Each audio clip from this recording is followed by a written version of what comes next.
Well, first tonight on The Talk to the case that gripped the nation earlier this year.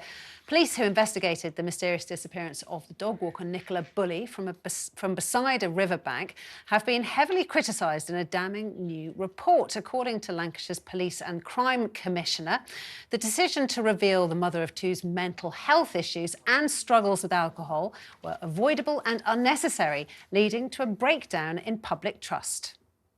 One of the decisions which has arguably the most significant impact on public confidence was the release of personal information about Nicola's health.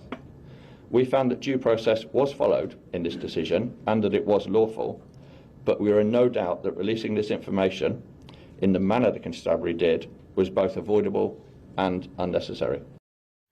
Well, a string of errors and missed opportunities included the failure to appoint a specialist family liaison officer and advise the Bulleys on dealing with requests from the press, resulting in that social media frenzy. The force was also criticised for not cordoning off the area where Nicola vanished or conducting a full forensic search after deciding early on that she hadn't been the victim of a crime. Police failed to control the involvement of the diving expert Peter Faulding. He was brought in by the family to help when they became frustrated at the police's attempts to find Nicola. An extraordinary row erupted between Faulding and the police over what he bizarrely claimed to be credible evidence, but turned out to be tree branches.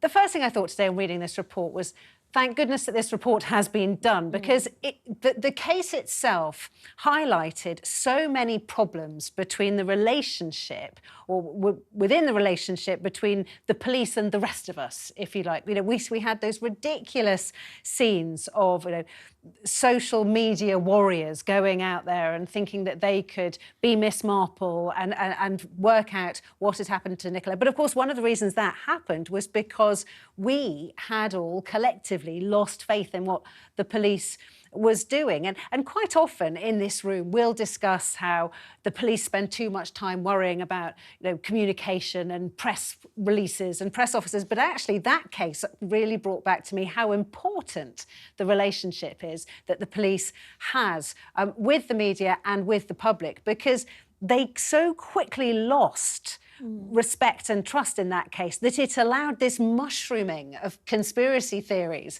and sort of crazies to come into the situation. And all of that ultimately muddied the situation with what had happened to Nicola, in some ways hampered the police's efforts and made her family's experience even more traumatic. Yeah, but it was a police screw-up, though, wasn't it? I mean, basically, why did they release this information about her having struggles with alcohol and the Oh, I agree. Why did they do that? They did it because the public, everyone was going, what the hell are you doing? Come on, solve this missing person. They were under such pressure. Now, they made a big thing of saying that the Bulley family said, please, please do release this information. Well, they said to release some of it, not all of it. Yeah, but it was convenient for the police to do it. The police wanted to release it because it took the pressure off them. Now, better than that, though, or worse than that, in my ideal world, when I assume total control of the world, which is only a matter of time... Oh, God help us. Or I'll start with Britain. I'll assume control of Britain. And in my ideal Britain, what's going to happen is the police will not be allowed to mark their own homework anymore.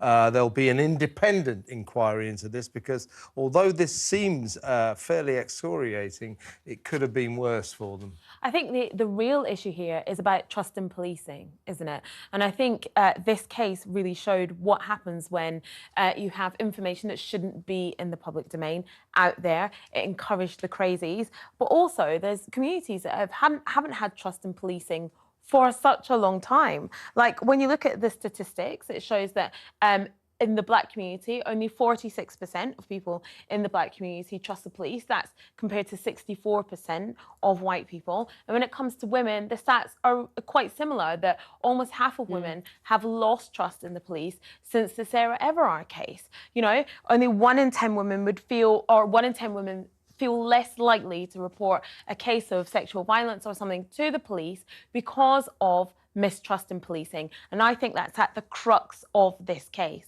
that people just don't trust the police. I think the thing is, if you contextualise it, I don't think this is as undermines public trust in the police as much as woke stories do, because the investigation still did find that the way the investigation was carried out was exemplary. The main issue was the fact that obviously the police didn't cordon off the area where her body was missing. But at the end of the day, why should the police have to tell? Exemplary, no, but the thing is, but that was the main issue that was found with this. Because why should the police have to tell the public, do not turn a potential burial site into a sensationalist? Are you saying that But they should have cordoned it off. They should have done it. Basic. That's policing 101. They obviously should have done it. But at the end of the day, the investigation found that in terms of the actual procedure, how they carried out their work, it was exemplary. That's what the review found. Because the police are marking. I would rather they do their job. Because the police are marking their own homework. That's why. The police were looking for someone. They weren't not looking for. They were looking for somebody, and unfortunately couldn't find them. It was 5 yards away. But is that? But I mean, there was enough cops there, Kev. There were enough